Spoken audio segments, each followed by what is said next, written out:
Ang Robust Dietary Supplement ay isang suplemento na binibigay sa lalaki para paigtingin, i-enhance ang kakayahan niya sa pakikipag-niig o pakikipagtalik sa kanyang kapartner. Kasi nga alam natin na habang nagkakaedad ang lalaki, dahil sa maraming kadahilanan, ay nagkakaroon ng problema sa ereksyon. At ito nga po ay isang dietary supplement pantulong, pandagdag, para mas lalo pang ma-enhance ang kanyang ereksyon, para mas lalong masaya, o kumbaga, kaaya-aya ang kanya pong pagnindig o pagtatalik. Alam natin na nagkakaroon ng problema ang kalalakihan sa ereksyon. Maraming kadahilanan kung bakit nagkakaroon ng erectile dysfunction ng isang lalaki. Number 1, may tinatawag po tayo na vasculogenic.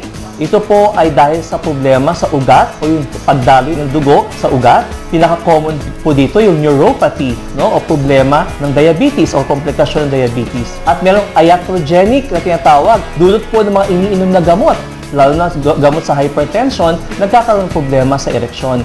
Dapat isipin natin na ito ay dapat nating inumin kasabay din po ng mga tamang gamot na iniinom for that particular disease na may problema ang pasyente. Ang Robust ay merong epimedium, L-arginine, ginseng at ginkgo biloba that helps men achieve and maintain erection before and during sexual activity. Ang rekomendasyon ay 2 tabletas, 2 to 3 hours bago maglambingan.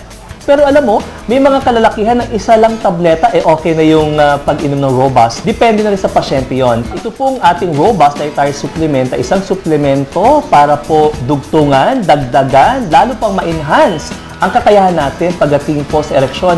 Para naman po, syempre, maging mas masaya, mas kaaya-aya po ang pagsasama ng isang mag-partner or magsing-irog.